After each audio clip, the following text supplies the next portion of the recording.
ವಾಟಾಳ್ ನಾಗರಾಜರ ಶೈಲಿಯಲ್ಲೇ ಹೇಳೋದಾದರೆ ಆಗಸ್ಟ್ 13ನೇ ತಾರೀಕು ಕರ್ನಾಟಕ ಬಂದ್ ಬಂದ್ ಬಂದ್. ಇವತ್ತು ವುಡ್ಲ್ಯಾಂಡ್ ಹೋಟೆಲ್ನಲ್ಲಿ ನಡೆದ ಸಭೆಯಲ್ಲಿ ಇಂಥದ್ದೊಂದು ತೀರ್ಮಾನವನ್ನು ತೆಗೆದುಕೊಳ್ಳಲಾಯಿತು.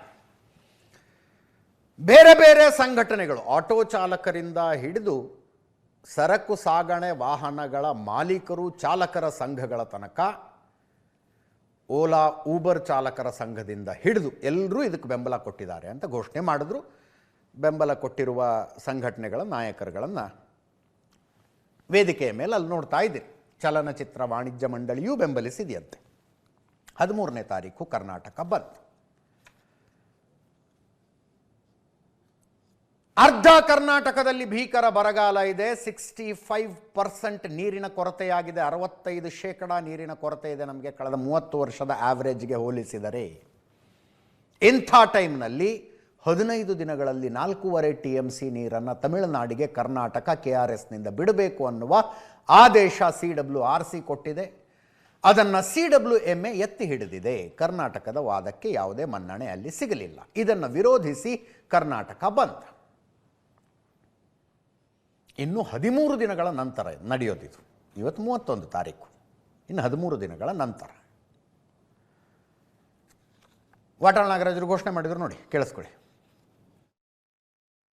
ಕಾವೇರಿ ನೀರನ್ನ ತಮಿಳುನಾಡಿಗೆ ಬಿಡಕ್ಕಾಗೋದಿಲ್ಲ ಅಂತ ಹೇಳಿ ಭಾರಿ ಹೋರಾಟ. ಮುಂದಿನ ತಿಂಗಳು 13ನೇ ತಾರೀಕು ಬೆಳಗ್ಗೆ 6ರಿಂದ ಸಂಜೆ 6ರವರೆಗೆ ಅಖಂಡ ಕರ್ನಾಟಕ ಬಂದ್. ಯಾರು ಇದಕ್ಕೆ ವಿರೋಧ ಮಾಡಬೇಡಿ. DK ಶಿವಕುಮಾರ್ಗೆ ಹೇಳ್ಬಿಟ್ಟು ಹೋಗೋದಕ್ಕೆ ನಾನು ವಿಮಾನದಲ್ಲಿ ಬರ್ತೀವಿ ಅಂದ್ರೆ ಪ್ರೀತಿಯಿಂದ ನಾವು ಸ್ವಾಗತಿಸ್ತೀವಿ. ಇಲ್ಲ, ಏರ್ಪೋರ್ಟ್ ವಿಮಾನ ನಿಲ್ದಾಣ ಮುತ್ತಿಗೆ 3ನೇ ತಾರೀಕು ಯಾವ ಕಾರಣಕ್ಕೂ ವಿಜಯ್ ಅವ್ರ ಬಗ್ಗೆ ನನಗೆ ಒಳ್ಳೆ ಗೌರವ ಇದೆ. ನೀರು ಬೇಡ ಅಂತ ಹೇಳಿ ತಮಿಳುನಾಡಿನಲ್ಲಿ ತೀರ್ಮಾನ ಮಾಡಿ ಏನೂ ಇಲ್ಲದೆ ನಾವಿಲ್ಲಿ ನೋವಿನಲ್ಲಿರುವಾಗ, ಸಮಾಧಿಯ ಮುಂದೆ ಅಳ್ತಾ ಇರುವಾಗ ಏನ್ ಬರೋದು ನೀವು? ಇವತ್ತು ಕನ್ನಡದ ಮಕ್ಕಳಿಗೆ, ಕರ್ನಾಟಕಕ್ಕೆ ಮರಣ ಶಾಸನವನ್ನ ಕೊಟ್ಟಿರುವಂತ ಕಾವೇರಿ ನಿರ್ವಹಣಾ ಮಂಡಳಿ ಮತ್ತು ಕೇಂದ್ರ ಸರ್ಕಾರ ಮತ್ತು ನಮ್ಮನ್ನು ಆಳುವಂತ ದೊರೆಗಳು ಇವತ್ತು ನಮಗೆ ಮರಣ ಶಾಸನವನ್ನ ಬರೆದಿದ್ದಾರೆ. ನಾವೆಲ್ಲರೂ ಆತಂಕದಲ್ಲಿದ್ದೀವಿ. ಮುಂದಿನ ದಿನಗಳಲ್ಲಿ ನಮ್ಮ ಮಕ್ಕಳಿಗೆ ಕಾವೇರಿ ನೀರನ್ನ ಉಳಿಸ್ಕೋಬೇಕಾದ್ರೆ ಮಾನ್ಯ ಮುಖ್ಯಮಂತ್ರಿಗಳು ಬಂಗಾರಪ್ಪನವರ ಹಾದಿಯನ್ನು ಹಿಡಿಯೋದ್ರ ಮುಖಾಂತರ ಸುಗ್ರೀವಾಜ್ಞೆಯನ್ನ ತಂದು ನೀರನ್ನ ನಿಲ್ಲಿಸುವಂತ ಕೆಲಸ ಮಾಡಬೇಕು ಅಂತ ಒತ್ತಾಯವನ್ನು ಮಾಡ್ತೀವಿ. ಪದೇ ಪದೇ ಕಾವೇರಿ ವಿಚಾರದಲ್ಲಿ ಅನ್ಯಾಯ ಕರ್ನಾಟಕಕ್ಕೆ ಆಗ್ತಾನೆ ಇದೆ. ಬಹುಶಃ ನಾವೆಲ್ಲ ಕಾದು ಮೇಲ್ಮನವಿ ಸಲ್ಲಿಸಿದರೆ ನಮಗೆ ನ್ಯಾಯ ಸಿಗ್ಬೋದು ಅಂತ ಅನೇಕ ಜನ ಅನ್ಕೊಂಡಿದ್ರು. ಆದ್ರೆ ನಾವು ಮೊದಲೇ ನಿರೀಕ್ಷೆ ಮಾಡಿದ್ದು 3ನೇ ತಾರೀಕು ಹೊಸಕೋಟೆ, 3ನೇ ತಾರೀಕು ಹೊಸಕೋಟೆ ಬಂದ್ ಮಾಡುವ ಮೂಲಕ ಒತ್ತಡ ಹೇರಬಹುದು, ನಮ್ಮ ನೀರನ್ನು ನಾವು ಉಳಿಸಿಕೊಳ್ಳಬಹುದು. ಇದು ಇಲ್ಲಿ ಸಭೆ ಸೇರಿದ್ದವರ ಅಭಿಪ್ರಾಯ.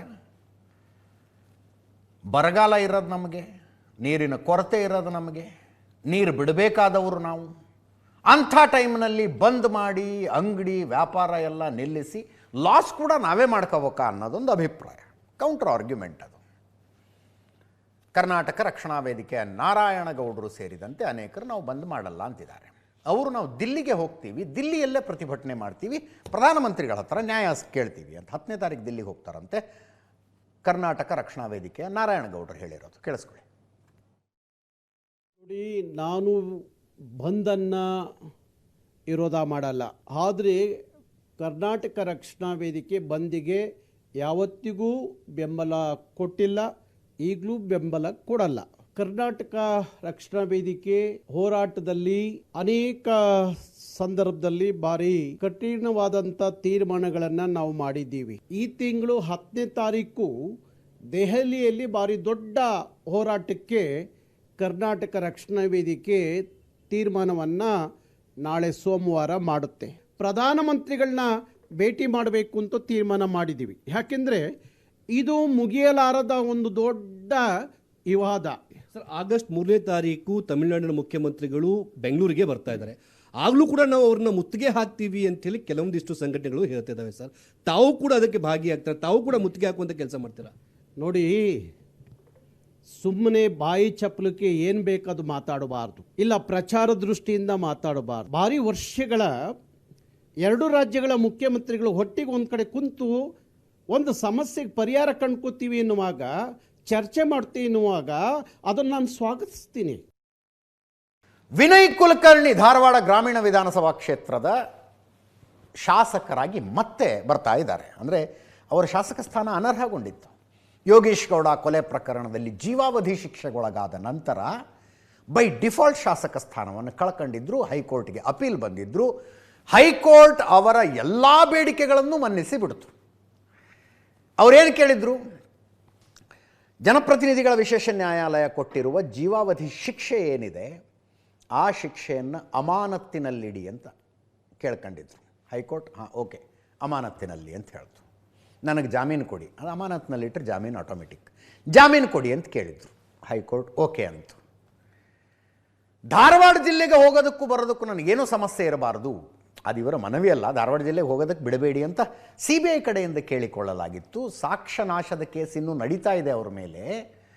ಅವರು ಧಾರವಾಡಕ್ಕೆ ಹೋಗೋದಕ್ಕೆ ಅವಕಾಶ ಕೊಟ್ಟರೆ ಸಾಕ್ಷಿಗಳ ಮೇಲೆ ಒತ್ತಡ ಬೀಳುತ್ತೆ ಅಂತ CBIನ ಮನವಿಯಾಗಿತ್ತು. ಹೈಕೋರ್ಟ್ ಹೇಳ್ತು ನಥಿಂಗ್ ಡೂಯಿಂಗ್, ಅವ್ರು ಧಾರವಾಡಕ್ಕೆ ಹೋಗಲಿ ಬರಲಿ, ಏನೂ ಸಮಸ್ಯೆ ಇಲ್ಲ ಅಂತ ಅನ್ನುವಂಥ ತೀರ್ಪನ್ನು ದ್ವಿಸದಸ್ಯ ಪೀಠ, ಹೈಕೋರ್ಟಿನ ದ್ವಿಸದಸ್ಯ ಪೀಠ ಕೊಡ್ತು.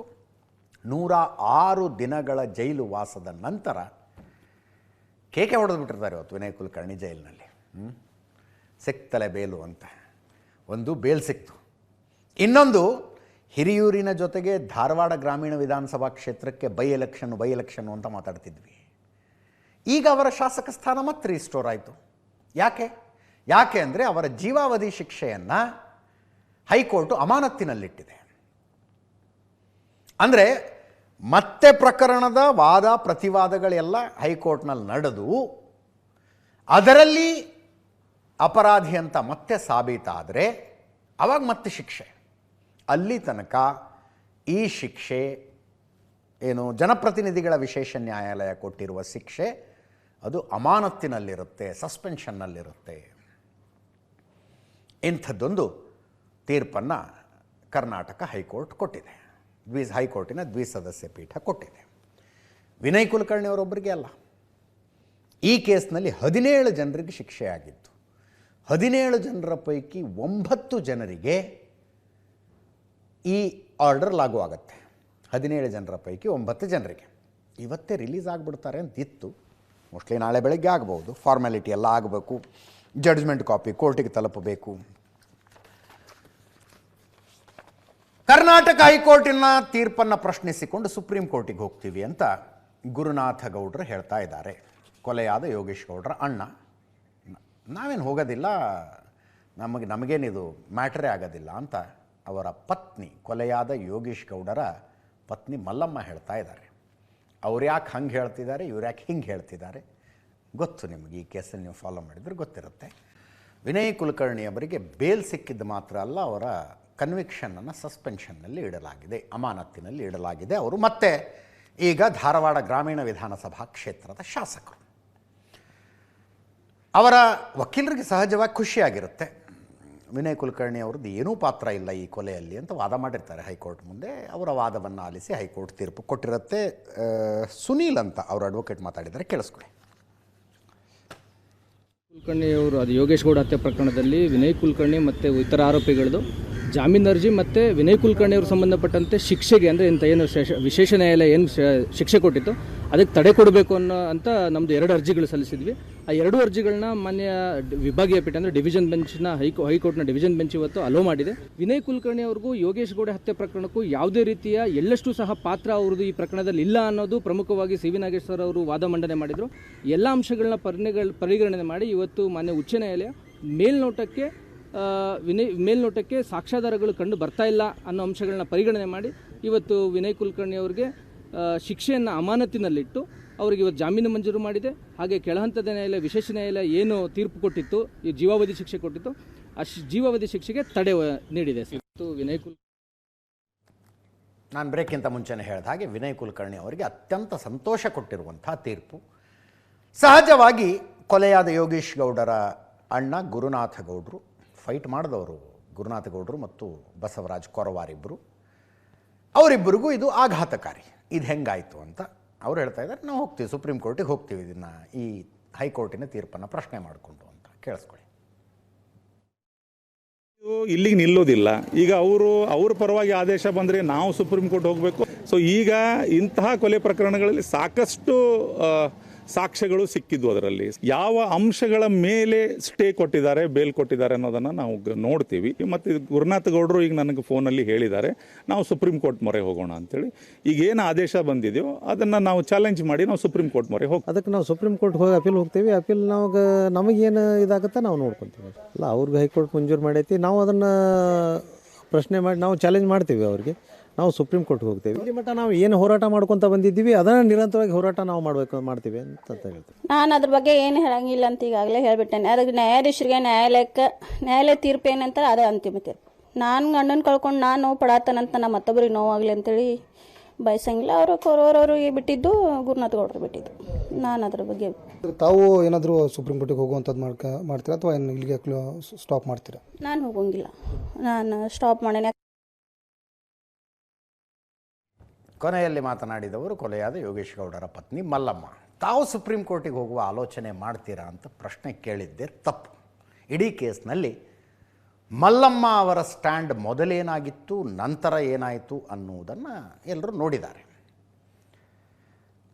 ಜನಪ್ರತಿನಿಧಿಗಳ ವಿಶೇಷ ನ್ಯಾಯಾಲಯ ವಿನಯ್ ಕುಲಕರ್ಣಿ ಅವರಿಗೆ ಶಿಕ್ಷೆ ವಿಧಿಸಿದಾಗ ಮಲ್ಲಮ್ಮ ತುಂಬ ಬೇಜಾರು ಮಾಡ್ಕೊಂಡ್ರು. ಈಗ ನಾನು ಗಂಡನ್ನು ಕಳ್ಕೊಂಡಿದ್ದೀನಿ, ನಾನು ಕಷ್ಟದಲ್ಲಿದ್ದೀನಿ, ಇನ್ನೊಬ್ಬರಿಗೆ ಕಷ್ಟ ಆಗಲಿ ಅಂತ ನಾನೇನು ಬಯಸುವವಳಲ್ಲ ಅಂತ ಮಲ್ಲಮ್ಮ ಅವ್ರು ಹೇಳ್ತಾ ಇದ್ದಾರೆ. ಸುಪ್ರೀಂ ಕೋರ್ಟ್ನಲ್ಲಿ ಏನಾಗುತ್ತೆ ಏನಾರು ಆದರೆ ಅವಾಗ ಹೇಳೋಣಂತೆ. ಮುಂದಿನ ಸುದ್ದಿಗೆ ಹೋಗೋಣ. ಈಗ ಸಚಿವ ಸಂಪುಟ ವಿಸ್ತರಣೆಗೆ ಅಂತೂ ಇಂತೂ ಕರ್ನಾಟಕ ಸಚಿವ ಸಂಪುಟ ವಿಸ್ತರಣೆಗೆ ಕಾಲ ಕೂಡಿ ಬಂದಂಗೆ ಅನ್ನಿಸ್ತಾ ಇದೆ. ಮುಖ್ಯಮಂತ್ರಿಗಳ ಸಹಿತ ಹೇಳ್ತಾ ಇದ್ದಾರೆ 99% ಮಂಡೇ ಆಗುತ್ತೆ ಅಂತ. 100% ಅಂತ ಅವರು ಕೂಡ ಹೇಳ್ತಾ ಇಲ್ಲ. 4 ದಿನ ದಿಲ್ಲಿಲಿ ಇದ್ಕೊಂಡು ವೇಟ್ ಮಾಡಿ ರಾಹುಲ್ ಗಾಂಧಿ ಅವರನ್ನು ಭೇಟಿಯಾಗಿ, ಆ ಭೇಟಿ ನಡೆದದ್ದು 10 ನಿಮಿಷ ಅಂತೆ. 27 ಜನರ ಪಟ್ಟಿ ಇತ್ತಂತೆ ಮುಖ್ಯಮಂತ್ರಿಗಳ ಕೈಯಲ್ಲಿ. ಒಂದೊಂದೇ ಸುದ್ದಿಗಳು ಬರ್ತಾ ಇರೋದನ್ನು ನಾನು ನಿಮ್ಮ ಎದುರಿಗೆ ಜರಡಿ ಹಿಡಿದು ಸತ್ಯ ಅನ್ನಿಸಿದ್ದನ್ನು ಹೇಳ್ತಾ ಇದ್ದೀನಿ. 27 ಜನರ ಪಟ್ಟಿ ಇತ್ತಂತೆ. ಎಷ್ಟು ಜನರನ್ನು ಸಚಿವರನ್ನಾಗಿ ಮಾಡೋದಕ್ಕಾಗದೀಗ? 20 ಜನರನ್ನು. ಹೈಕಮಾಂಡ್ ಹೇಳ್ತಾ ಇರೋದು 18 ಮಾಡಿ 2 ಖಾಲಿ ಇಟ್ಕೊಳ್ಳಿ ಅಂತ.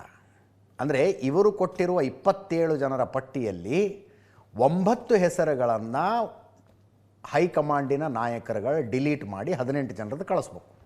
9 ಡಿಲೀಟ್ ಮಾಡ್ತಾರೋ, ಅದಕ್ಕಿಂತ ಜಾಸ್ತಿ ಡಿಲೀಟ್ ಮಾಡಿ ತಮ್ಮ ಕಡೆಯಿಂದ ಒಂದಷ್ಟು ಹೆಸರುಗಳನ್ನು ಸೇರಿಸ್ತಾರೋ, ಅದು ದೇವ್ರಿಗೆ ಹತ್ತಿದ ಮಾತು. ಇಷ್ಟಂತೂ ಆಗಿದೆ. ಬಟ್ ತುಂಬ ರ್ಯಾಷನಲ್ ಆಗಿ ಯೋಚನೆ ಮಾಡ್ತಿದ್ದಾರಂತೆ ರಾಹುಲ್ ಗಾಂಧಿ ಅವರು. ಮುಂಚೆ 50-50 ಫಾರ್ಮುಲಾ ಡಿಸೈಡ್ ಆಗಿದೆ ಅಂದರು. 20 ಜನನ ಸಚಿವರನ್ನಾಗಿ ಮಾಡೋದಾದರೆ 10 ಜನ ಹಳಬರು, 10 ಜನ ಹೊಸಬರು. ಹೊಸಬರ ಡೆಫಿನೇಷನ್ ನಾನು ನೆನ್ನೆ ಕೂಡ ಹೇಳಿದೆ. ಫಸ್ಟ್ ಟೈಮ್ MLAಗಳು ಅಂತಾನೆ ಆಗಬೇಕಾಗಿಲ್ಲ. ಫಸ್ಟ್ ಟೈಮ್ MLAಗಳಿಗೆ ಒಬ್ಬರಿಗೆ ತಪ್ಪಿದ್ರೆ ಇಬ್ಬರಿಗೆ ಅವಕಾಶ ಆಗಲೂಬಹುದು. ಫಸ್ಟ್ ಟೈಮ್ ಮಿನಿಸ್ಟರ್ ಆಗೋರು 10 ಜನ, 20 ಜನ ಸಚಿವರಾದರೆ, 18 ಜನ ಸಚಿವರಾದರೆ ಹಳಬರು 9, ಹೊಸಬರು 9 ಅನ್ನೋ ಫಾರ್ಮುಲಾ ಆಗಿದೆ ಅಂತ ರಾಹುಲ್ ಗಾಂಧಿ ಅವರು ಹಳಬರ ಸಂಖ್ಯೆಯನ್ನು ಇನ್ನೂ ಕಡಿಮೆ ಮಾಡಬೇಕು ಅಂತಾರಂತೆ. ಸೊ ಸಿದ್ದರಾಮಯ್ಯನವರ ಸಚಿವ ಸಂಪುಟದಲ್ಲಿದ್ದ ಬರೀ 4 ಅಥವಾ 5 ಜನರಿಗೆ ಮತ್ತೆ ಅವಕಾಶ ಸಿಕ್ಕರೆ ಆಶ್ಚರ್ಯ ಪಡಬೇಕಾಗಿಲ್ಲ. 4-5 ಜನರಿಗೆ ಅಷ್ಟೇ ಸಿಕ್ಕರೂ ಅವಕಾಶ ಪಡಬೇಕಾಗಿಲ್ಲ, ಆಶ್ಚರ್ಯ ಪಡಬೇಕಾಗಿಲ್ಲ. ಕಳೆದ ಸಲ ಯಾರ್ಯಾರಿಗೆ ಜಾತಿಯ ಕಾರಣಕ್ಕೆ, ಸಮುದಾಯದ ಕಾರಣಕ್ಕೆ ಅವಕಾಶ ಸಿಕ್ಕಿತ್ತು, ಇಲ್ಲ ಈ ಜಾತಿಯ ರಿಪ್ರೆಸೆಂಟೇಷನ್ ಇಲ್ಲ, ಇವ್ರಿಗೊಬ್ರು ಮಾಡಲೇಬೇಕು ಅನ್ನುವ ಕಾರಣಕ್ಕೆ ಯಾರ್ಯಾರಿಗೆ ಅವಕಾಶ ಕೊಟ್ಟು ಅವರು ತಮಗೆ ಕೊಟ್ಟ ಇಲಾಖೆಯಲ್ಲಿ, ತಮಗೆ ವಹಿಸಿದ ಜಿಲ್ಲೆಯಲ್ಲಿ ಜಾಸ್ತಿ ಏನು ಮಾಡೋದಕ್ಕಾಗಲಿಲ್ಲ ಅಲ್ಲ, ಅಂಥವರು ಈ ಸಲ ಮಿನಿಸ್ಟರ್ ಆಗೋ ಪಾಸಿಬಿಲಿಟಿನೇ ಇಲ್ಲ ಅಂತಿದ್ದಾರೆ. ಅಂದರೆ ಜಾತಿಯ ರಿಪ್ರೆಸೆಂಟೇಷನ್ ಕಾರಣಕ್ಕಾಗಿಯೇ ಮಾಡಬೇಕಪ್ಪ ಇವರನ್ನು ಅಂಥವ್ರಿಗೆ ಅವಕಾಶ ಸಿಗೋ ಸಾಧ್ಯತೆ ಕಡಿಮೆ ಅಂತೆ. ಜಿಲ್ಲೆಯ ರಿಪ್ರೆಸೆಂಟೇಷನ್ ಕಾರಣಕ್ಕೆ ಮಾಡಬೇಕು ಅನ್ನುವಂಥವ್ರಿಗೂ ಅವಕಾಶ ಸಿಗೋ ಸಾಧ್ಯತೆ ಕಡಿಮೆ ಅಂತಿದ್ದಾರೆ.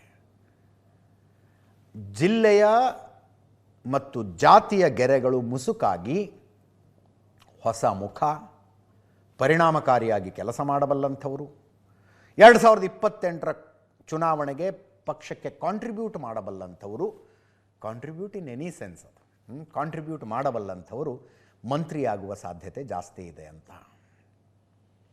ಕನಿಷ್ಠ 2 ಹೆಣ್ಣುಮಕ್ಕಳಿಗೆ ಈ ಸಲ ಅವಕಾಶ ಸಿಗುತ್ತೆ ಅಂತಿದ್ದಾರೆ. 4 ಅಥವಾ 5 ಜನ ಹಳೆಯ ಕ್ಯಾಬಿನೆಟ್ನಲ್ಲಿದ್ದವರು ಅನ್ನೋದಾದರೆ 18 ಜನ ಮಿನಿಸ್ಟರ್ ಆಗ್ತಾರೆ ಅಂತಾದರೆ 13-14 ಜನ ಫಸ್ಟ್ ಟೈಮ್ ಮಿನಿಸ್ಟರ್ಗಳಾಗ್ತಾರೆ. ಪಟ್ಟಿ ಯಾವಾಗ ಗೊತ್ತಾಗತ್ತೆ? KC ವೇಣುಗೋಪಾಲ್ ಅವರು ಭಾನುವಾರ ಸ್ವತಃ ತಗೊಂಡು ಬರ್ತಾರಂತ ಲಿಸ್ಟ್. ಭಾನುವಾರ ಅವ್ರು ತಗೊಂಡು ಬಂದಾಗಲೇ ಗೊತ್ತಾಗೋದು. ಇನ್ನು ಚರ್ಚೆಯಲ್ಲಿರೋದು ಇನ್ನಿಬ್ಬರು ಉಪಮುಖ್ಯಮಂತ್ರಿಗಳು ಬರ್ತಾರ, DCMಗಳು ಬರ್ತಾರ. ಈಗಾಗಲೇ ಡಾಕ್ಟರ್ G. ಪರಮೇಶ್ವರ್ DCM ಆಗಿದ್ದಾರೆ. ಇನ್ನಿಬ್ಬರು ಜಾತಿವಾರು ಲೆಕ್ಕಾಚಾರದಲ್ಲಿ ಕೂತ್ಕೊಳ್ಳುತ್ತಾ, ಕ್ಯಾಲ್ಕುಲೇಷನ್ ಫಿಟ್ ಆಗುತ್ತೆ ಅಂತ. ಒಕ್ಕಲಿಗ ಮುಖ್ಯಮಂತ್ರಿ ಇದ್ದಾರೆ, SC ಸಮುದಾಯದ ಉಪಮುಖ್ಯಮಂತ್ರಿಗಳಿದ್ದಾರೆ.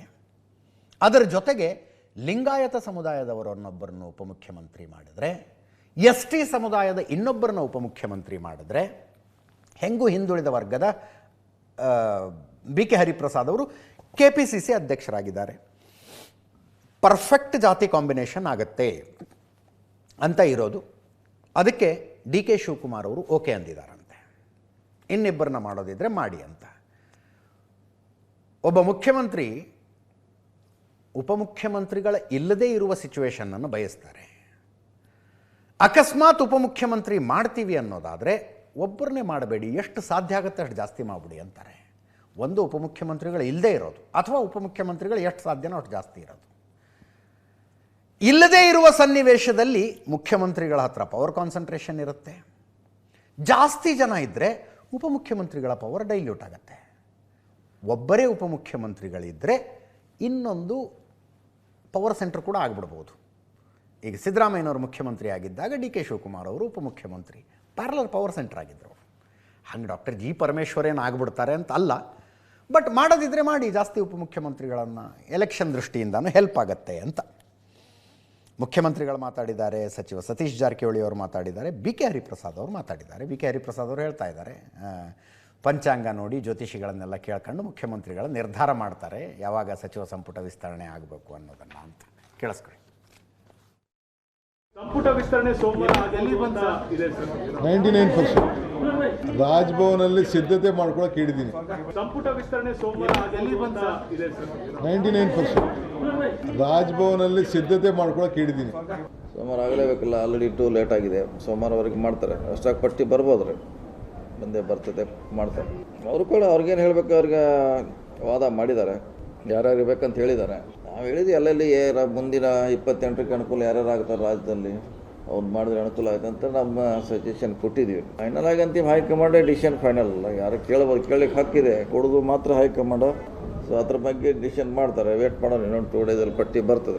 ಈಗ ಕ್ಯಾಬಿನೆಟ್ ಮಂತ್ರಿಮಂಡಲ ವಿಸ್ತರಣೆ ವಿಚಾರದಲ್ಲಿ ಈಗಾಗಲೇ ನಮ್ಮ ವರಿಷ್ಠ ನಾಯಕತ್ವ ಎಲ್ಲರಲ್ಲೂ ಸಹ ಮಾತಾಡಿದ್ದಾರೆ. ಅದರಲ್ಲಿ ಮುಖ್ಯಮಂತ್ರಿಗಳಾದ DK ಶಿವಕುಮಾರ್ ಅವರು, ನಿಕಟಪೂರ್ವ ಮುಖ್ಯಮಂತ್ರಿಗಳಾದ ಸಿದ್ದರಾಮಯ್ಯನವರು ಹಾಗೂ ಪ್ರದೇಶ ಕಾಂಗ್ರೆಸ್ ಕಮಿಟಿಯ ಅಧ್ಯಕ್ಷನಾದ ನನ್ನಲ್ಲೂ ಸಹ ಎಲ್ಲ ರೀತಿಯ ಚರ್ಚೆಯನ್ನು ಮಾಡಿ ನಾವೊಂದು ಪರೀಕ್ಷೆಯನ್ನು ಮುಗಿಸಿದ್ದೀವಿ. ಫಲಿತಾಂಶವನ್ನು ಕಾಯ್ತಾ ಇದ್ದೀವಿ ಅಷ್ಟೇ. ನಮ್ಮ ಮುಖ್ಯಮಂತ್ರಿಗಳು ಪಂಚಾಂಗ ಭವಿಷ್ಯವೆಲ್ಲ ನೋಡಿ ಅವರ ಸಮಯವನ್ನು ನಿರ್ಧಾರ ಮಾಡ್ತಾರೆ, ಆ ಸಂದರ್ಭದಲ್ಲಿ ಆಗುತ್ತೆ. ನಾಳೆ ಪ್ರಧಾನಿ ನರೇಂದ್ರ ಮೋದಿ ಅವರು ಮೈಸೂರಿನಲ್ಲಿರ್ತಾರೆ. ವಿವೇಕ ಸ್ಮಾರಕ ಉದ್ಘಾಟನಾ ಕಾರ್ಯಕ್ರಮದಲ್ಲಿ ಅವರು ಭಾಗಿಯಾಗ್ತಾರೆ. ಪ್ರಧಾನಮಂತ್ರಿಗಳ ಹಸ್ತದಿಂದ ವಿವೇಕ ಸ್ಮಾರಕ ಲೋಕಾರ್ಪಣೆಯಾಗತ್ತೆ. 45 ಕೋಟಿ ರೂಪಾಯಿ ವೆಚ್ಚದಲ್ಲಿ ರಾಮಕೃಷ್ಣಾಶ್ರಮದವರು ನಿರ್ಮಿಸಿರುವಂಥದ್ದು ವಿವೇಕ ಸ್ಮಾರಕ. ನಾಳೆ ಮಧ್ಯಾಹ್ನ 3 ಗಂಟೆ, ನಾಳೆ ಒಟ್ಟು 3 ತಾಸು ಪ್ರಧಾನಮಂತ್ರಿಗಳು ಮೈಸೂರಿನಲ್ಲಿರ್ತಾರೆ. ಮಧ್ಯಾಹ್ನ 2:55 ಅವರ ಸ್ಪೆಷಲ್ ಫ್ಲೈಟು ಮೈಸೂರು ಏರ್ಪೋರ್ಟಿಗೆ ಬಂದು ಇಳಿಯುತ್ತೆ. 3:15 ಮೈಸೂರು ಏರ್ಪೋರ್ಟ್ನಿಂದ ಓವಲ್ ಗ್ರೌಂಡ್ಗೆ, ಓವಲ್ ಮೈದಾನಕ್ಕೆ ಹೆಲಿಕಾಪ್ಟರ್ನಲ್ಲಿ ಹೋಗ್ತಾರೆ. 3:25 ಓವಲ್ ಗ್ರೌಂಡ್ನಿಂದ ಬೈ ರೋಡ್ ವಿವೇಕ ಸ್ಮಾರಕಕ್ಕೆ ಬರ್ತಾರೆ. 3:15 5:15 ತನಕ ರಾಮಕೃಷ್ಣ ಆಶ್ರಮದಲ್ಲಿ ವೇದಿಕೆ ಕಾರ್ಯಕ್ರಮ ಇರುತ್ತೆ. 5:20 ಮೈಸೂರಿನ ರಾಮಕೃಷ್ಣಾಶ್ರಮದವರು ನಡೆಸುವಂಥ ಶಾಲೆಗೆ ಪ್ರಧಾನಿ ನರೇಂದ್ರ ಮೋದಿ ಭೇಟಿ ಕೊಡ್ತಾರೆ. 5:15 ಓವಲ್ ಗ್ರೌಂಡ್ನಿಂದ ಮತ್ತೆ ಹೆಲಿಕಾಪ್ಟರ್ ಹತ್ತಿ ಏರ್ಪೋರ್ಟಿಗೆ ಬರ್ತಾರೆ. 5:55 ಮೈಸೂರು ಏರ್ಪೋರ್ಟ್ನಿಂದ ಟೇಕ್ ಆಫ್ ಮಾಡಿ ದಿಲ್ಲಿಗೆ ಹೋಗ್ತಾರೆ. ಇದು ನಾಳೆಯ ಕಾರ್ಯಕ್ರಮ. 2:55 ಮೈಸೂರಿನಲ್ಲಿ ಲ್ಯಾಂಡ್ ಆಗಿ 5:55 ಮೈಸೂರಿನಿಂದ ಡಿಪಾರ್ಟ್ ಆಗ್ತಾರೆ. ಇಷ್ಟು ನಾಳೆಯ ಕಾರ್ಯಕ್ರಮ. ಮೈಸೂರಿನ ನಾರಾಯಣ ಶಾಸ್ತ್ರಿ ರಸ್ತೆಯಲ್ಲಿ ವಿವೇಕ ಸ್ಮಾರಕ ಇದೆ. 45 ಕೋಟಿ ರೂಪಾಯಿ ವೆಚ್ಚದಲ್ಲಿ ಸ್ವಾಮಿ ವಿವೇಕಾನಂದ ಸಾಂಸ್ಕೃತಿಕ ಯುವ ಕೇಂದ್ರವನ್ನು ಅಲ್ಲಿ ನಿರ್ಮಿಸಲಾಗಿದೆ. ನಾಳೆಯ ಕಾರ್ಯಕ್ರಮದಲ್ಲಿ 6,000 ಜನ ಓನ್ಲಿ ಬೈ ಇನ್ವಿಟೇಷನ್ ಭಾಗಿಯಾಗ್ತಾರೆ. ರಾಮಕೃಷ್ಣಾಶ್ರಮದ ಆಡಿಟೋರಿಯಂನಲ್ಲಿ ವೇದಿಕೆ ಕಾರ್ಯಕ್ರಮ ಇರುತ್ತೆ. ವಿವೇಕ ಸ್ಮಾರಕ ಇದರ ವಿಶೇಷತೆ ಏನು? 1892ರಲ್ಲಿ ಸ್ವಾಮಿ ವಿವೇಕಾನಂದರು ಮೈಸೂರಿಗೆ ಬಂದಾಗ ಅಲ್ಲಿ ಸ್ಟೇ ಆಗಿದ್ದರು. ಅದರ ನೆನಪಿಗಾಗಿ ಅಲ್ಲಿ ನಿರ್ಮಿಸಲಾಗಿರುವ ಸಾಂಸ್ಕೃತಿಕ ಯುವ ಸಂಘ ಅದು. ಮುಕ್ತಿದಾನಂದಜಿ ಮಹಾರಾಜ್ ರಾಮಕೃಷ್ಣಾಶ್ರಮದವರು ಮಾತಾಡಿದ್ದಾರೆ. ಜೊತೆಗೆ ನಾಳೆ ಪ್ರಧಾನಮಂತ್ರಿಗಳಿಗೆ ರಾಮಕೃಷ್ಣಾಶ್ರಮದ ಕಡೆಯಿಂದ ನೆನಪಿನ ಕಾಣಿಕೆ ಏನು ಕೊಡ್ತಾರೆ? ವಿಯೆಟ್ನಾಂ ಮಾರ್ಬಲ್ನಲ್ಲಿ ಒಂದು ಚಂದನೆಯ ವಿವೇಕಾನಂದರ ಮೂರ್ತಿಯನ್ನು ಅರುಣ್ ಯೋಗಿರಾಜ್ ಕೆತ್ತಿದ್ದಾರೆ. ಅಯೋಧ್ಯೆಯ ರಾಮಲಲ್ಲಾ ಸೇರಿದಂತೆ ಭಾರತದಲ್ಲಿನ ಐಕಾನಿಕ್ ಶಿಲ್ಪಗಳ ಶಿಲ್ಪಿ ಮೈಸೂರಿನವರೇ ಆದ ಅರುಣ್ ಯೋಗಿರಾಜ್ ನೋಡ್ತಾ ಇದ್ದೀರಿ ಅಲ್ಲಿ. ಈ ಮೂರ್ತಿಯನ್ನು ಕೆತ್ತಿದ್ದಾರೆ. ಇದನ್ನು ಉಡುಗೊರೆಯಾಗಿ ಕೊಡಲಾಗತ್ತೆ. 8.5 kg ತೂಕ ಇದೆ, 1.5 ಅಡಿ ಎತ್ತರ ಇದೆ. 15 ದಿವಸದಲ್ಲಿ ಇದನ್ನು ಕೆತ್ತಿ ಮುಗಿಸಿದ್ದಾರೆ. ಇದನ್ನು ಪ್ರಧಾನಿ ನರೇಂದ್ರ ಮೋದಿ ಅವರಿಗೆ ನಾಳೆ ಉಡುಗೊರೆಯಾಗಿ ಕೊಡಲಾಗತ್ತೆ. ಅರುಣ್ ಯೋಗಿರಾಜ್ ಅವರು ಮಾತಾಡಿದ್ದಾರೆ, ಕೇಳಿಸ್ಕೊಳ್ಳಿ. ಪ್ರಧಾನಿಗಳಾದ ಶ್ರೀ ನರೇಂದ್ರ ಮೋದಿಜಿಯವರು ಆಗಸ್ಟ್ 1ನೇ ತಾರೀಕಿಗೆ ಅದನ್ನು ಉದ್ಘಾಟಿಸಲಿದ್ದಾರೆ. ಆ ದಿವಸ ಮಧ್ಯಾಹ್ನ 3:30 ಅವರು ವಿವೇಕ ಸ್ಮಾರಕಕ್ಕೆ ಆಗಮಿಸಿ ಅದನ್ನು ಉದ್ಘಾಟಿಸಿ ಅಲ್ಲಿಯ ಶಿವ ದೇವಸ್ಥಾನ, ಅಲ್ಲಿ ಸ್ವಾಮಿ ವಿವೇಕಾನಂದರು ತಂಗಿದ್ದ ಜಾಗ, ಅಲ್ಲಿಯ ಆಂಫಿ ಥಿಯೇಟರ್ ಇದನ್ನೆಲ್ಲವನ್ನು ವೀಕ್ಷಿಸಿ ಆಮೇಲೆ ರಾಮಕೃಷ್ಣ ವಿದ್ಯಾಶಾಲೆ ಸ್ಟೇಡಿಯಂನಲ್ಲಿ ಸಭೆಯನ್ನು ಯೋಜಿಸಿದ್ದೇವೆ. ಅರುಣ್ ಯೋಗಿರಾಜ್ ಅವರು ಕೆತ್ತಿದಂತಹ ಒಂದು ಸ್ವಾಮಿ ವಿವೇಕಾನಂದರ ವಿಗ್ರಹ, ಅದರ ಜೊತೆಗೆ ಮೈಸೂರಿನ ಏನೋ ಸ್ಪೆಷಾಲಿಟಿ ಏನಿದೆಯೋ ಅದೊಂದು ಸಣ್ಣ ಪ್ರಮಾಣದಲ್ಲಿ ಅವರಿಗೆ ಕೊಡುವಂಥ ಒಂದು ಪ್ರಯತ್ನ ಮಾಡ್ತೇವೆ. ಈಗ ಸರಿಸುಮಾರು ತಗೊಬೇಕಾದ್ರೆ ನಾವು ಕೆಲಸ ಇದೆ ಕಲ್ಲು ಒಂದು 40-45 kg ಇತ್ತು. ನಮಗೆ ಪೂರ್ಣಗೊಂಡ ನಂತರ ಈಗ 8.5 kg ಬಂದಿದೆ. ಇನ್ನೊಂದು ಅರ್ಧ kg ಕಷ್ಟಪಟ್ಟು ಕಮ್ಮಿ ಮಾಡೋ ಯೋಚನೆ ಇದೆ. ಒಂದು ವಿಯೆಟ್ನಾಂ ಮಾರ್ಬಲ್ ನನ್ನ ಹತ್ರ ಮೊದಲೇ ಒಂದು ಯಾವುದೋ ಕೆಲಸ ಮಾಡಿದಾಗ ಒಂದು ಸ್ಟಾಕ್ ಇತ್ತು ನನ್ನ ಹತ್ರ. ಸಾಕಲ್ಲಿ ಒಂದು ಮೂರ್ತಿ ನಿರ್ಮಾಣ ಮಾಡಿದ್ದೀವಿ. ಈಗ ನೋಡ್ಬೋದು ಮುಖ ನಮ್ಮ ಹೆಬ್ಬೆಟ್ಟಷ್ಟೇ ದಪ್ಪ ಬರುತ್ತೆ, ಹೆಬ್ಬೆಟ್ಟಿಗಿಂತ ದಪ್ಪ ಬರಲ್ಲ.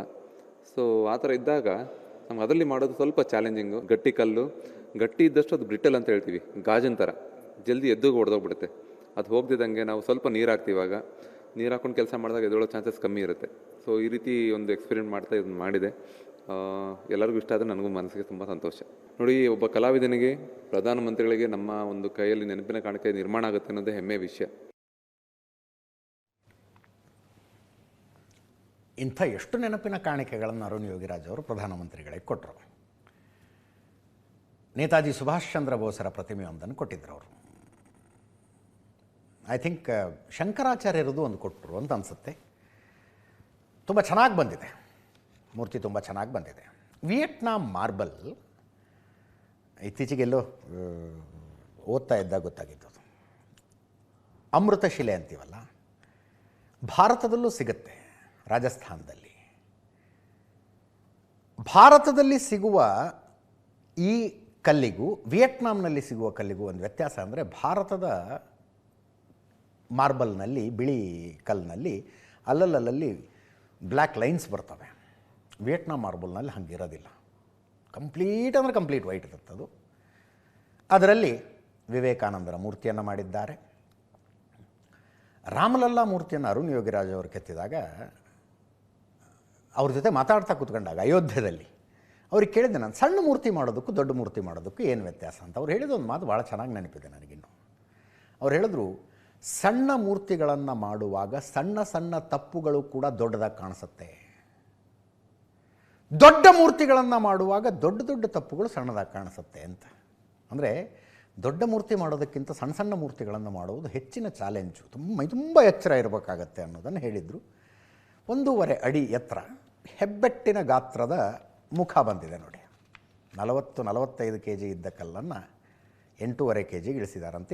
ಇನ್ನೊಂದು ಅರ್ಧ kg ಅದನ್ನ ಕಡಿಮೆ ಮಾಡಬಹುದಾ ಅನ್ನುವ ಪ್ರಯತ್ನದಲ್ಲಿದ್ದಾರಂತೆ.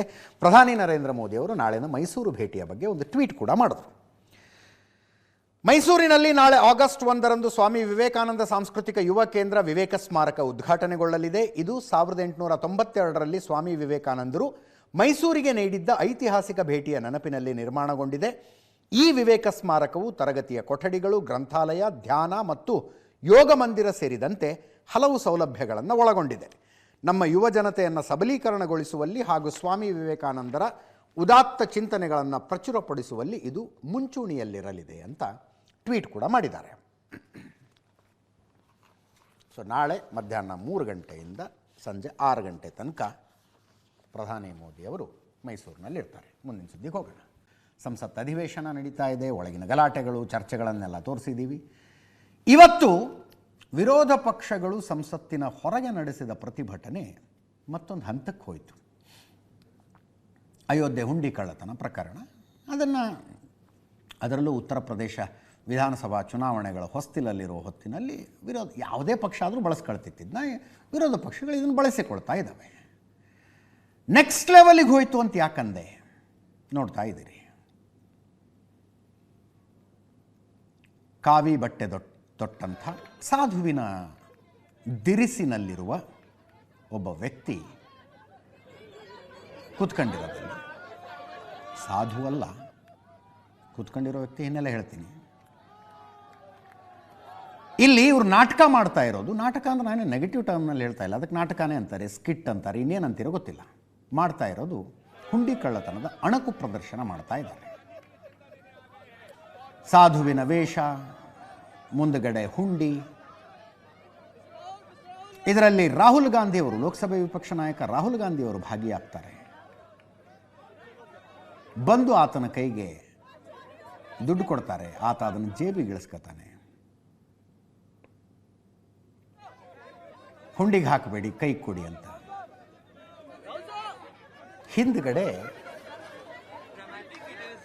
ನಮ್ಮ ದೇಶದ ವಿರೋಧ ಪಕ್ಷದ ಅನೇಕ ಸಂಸದರುಗಳ ನಿಂತ್ಕೊಂಡು ಕೇಕೆ ಹಾಕ್ತಿರ್ತಾರೆ, ನಗ್ತಿರ್ತಾರೆ. ಈತ ತಪ್ಪಿಸ್ಕೊಂಡು ಓಡ್ ಹೋಗಕ್ಕೆ ಟ್ರೈ ಮಾಡೋದು, ಬೇರೆಯವರು ಬಂದು ಹಿಡ್ಕೊಳ್ಳೋದು, ಹೀಗೆ ಒಂದು ಸ್ಕಿಟ್ ಮಾಡ್ದಂಗೆ ಮಾಡಿದ್ರು. ಅಣಕು ಪ್ರದರ್ಶನ ಮಾಡೋದು ಹಂಗೆ ಮಾಡಿದ್ರು.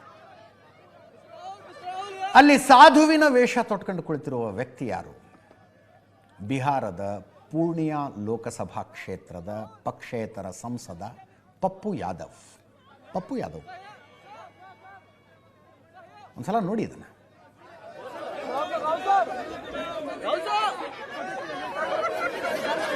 Dramatic it is there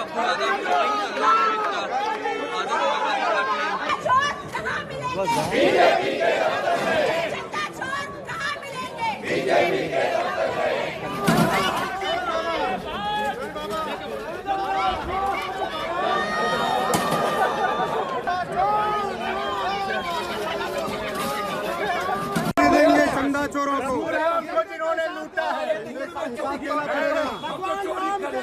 इनको पकड़ के ले चलो, इनको फांसी में लटकाओ, समाजवादी पार्टी से पकड़ा किसने? आपको साधु जी पकड़ा किसने?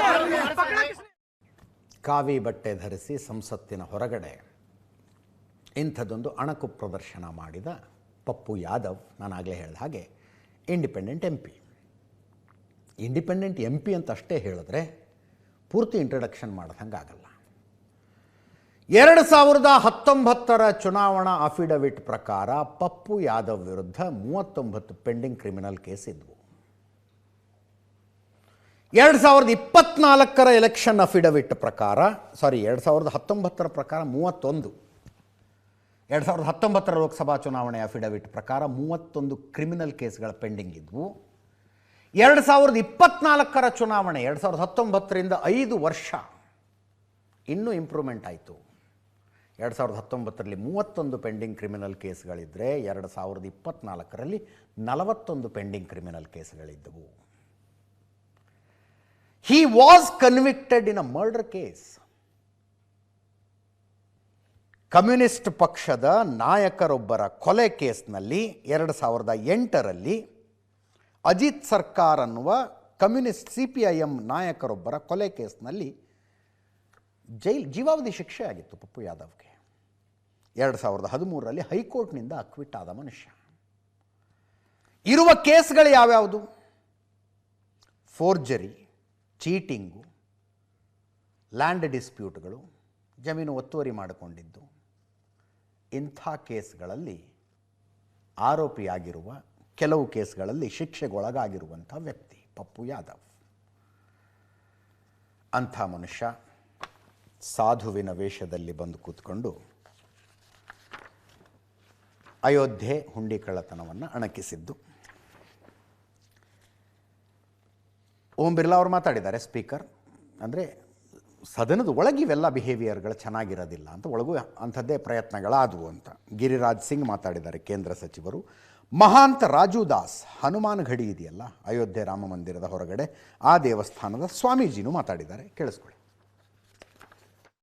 पूर्व में भी कहा था कि सदन के अंदर तख्तियां लेकर आकर बैनर लेकर आना ये संसद की परंपराओं और मर्यादाओं के अनुरूप नहीं है। और कुछ मान्य सदस्य तो वेश बदल कर संसद में जिस तरीके से पहनकर आते हैं, मेरी उन मान्य सदस्यों को चेतावनी है, संसद या संसद के परिसर में मुझे कई मान्य सदस्यों ने मिलकर और लिखकर दिया है कि संसद भवन और संसद परिसर की पवित्रता बनी रहनी चाहिए, मर्यादा बनी रहनी चाहिए। लेकिन आपको जनता ने चुनकर भेजा है संसद में चर्चा संवाद के लिए, आप सदन की पवित्रता को समाप्त कर रहे हैं, उसकी गरिमा को समाप्त कर रहे हैं। मैं आपसे पुनः आग्रह करता हूं कि आप अपनी अपनी सीट पर विराजें। ಗುಜರಾತಿನ ಆ್ಯಂಟಿ ಟೆರರ್ ಸ್ಕ್ವಾಡ್ನವರು ಭಯೋತ್ಪಾದಕರನ್ನು ಹಿಡಿಯುವ ಒಂದು ಅಣಕು ಪ್ರದರ್ಶನ ಮಾಡಿದ್ರು. ಆ್ಯಂಟಿ ಟೆರರ್ ಆ್ಯಕ್ಟಿವಿಟಿ ಅಣಕು ಪ್ರದರ್ಶನ. ಅದರಲ್ಲಿ ಕೆಲವರನ್ನು ಭಯೋತ್ಪಾದಕರಂತೆ ಬಿಂಬಿಸಿ ಅವರು ವೇಷ ಹಾಕಿ ಅವ್ರು ಹೆಂಗೆ ಹಿಡಿತೀವಿ ಅನ್ನೋದನ್ನು ತೋರಿಸ್ತಾ ಇದ್ರು. ಹಾಗೆ ಭಯೋತ್ಪಾದಕರಂತೆ ವೇಷ ಹಾಕಿದವರಿಗೆ ಸ್ಕಲ್ ಕ್ಯಾಪ್ ಹಾಕಿಬಿಟ್ಟಿದ್ರು, ಮುಸ್ಲಿಮರು ಹಾಕೋತಾರಲ್ಲ ಟೋಪಿ, ಅಂಥದ್ದು ಹಾಕಿಬಿಟ್ಟಿದ್ರು. ಇಡೀ ದೇಶದ ತುಂಬ ಚರ್ಚೆ ಆಗಿತ್ತದು, ವಿರೋಧಗಳು ಏನೇನೆಲ್ಲ ಆಗ್ಬಿಡ್ತಾವಾಗ. ಸುಮ್ಮನೆ ನೆನಪಾಯಿತು ಅಂತ ಹೇಳ್ತಾ ಇದ್ದೀನಿ ಅಷ್ಟೇ. ಉಳಿದಂತೆ 16 ವರ್ಷಗಳ ನಂತರ ತಸ್ಲೀಮಾ ನಸರೀನ್ ಪಶ್ಚಿಮ ಬಂಗಾಳಕ್ಕೆ ಹೆಜ್ಜೆ ಇಟ್ಟಿದ್ದಾರೆ. ಟೈಮ್ ಮುಗಿದಿದೆ, ಅಷ್ಟು ಕಡಿಮೆ ಟೈಮ್ನಲ್ಲಿ ಆ ಇಡೀ ಕಥೆ ಹೇಳಿ ಮುಗಿಸೋದಕ್ಕಾಗೋದಿಲ್ಲ, ನೋಡೋಣ ನಾಳೆ ಹೇಳ್ತೀನಿ. ಇದರೊಂದಿಗೆ ಇವತ್ತಿನ ನ್ಯೂಸ್ ಅವರು ಮುಗಿಸ್ತಾ ಇದ್ದೀನಿ. ನೇರ ದಿಟ್ಟ ನಿರಂತರ ಸುದ್ದಿಗಾಗಿ ನೋಡ್ತಾ ಇರಿ ಏಷ್ಯಾನೆಟ್ ಸುವರ್ಣ ನ್ಯೂಸ್.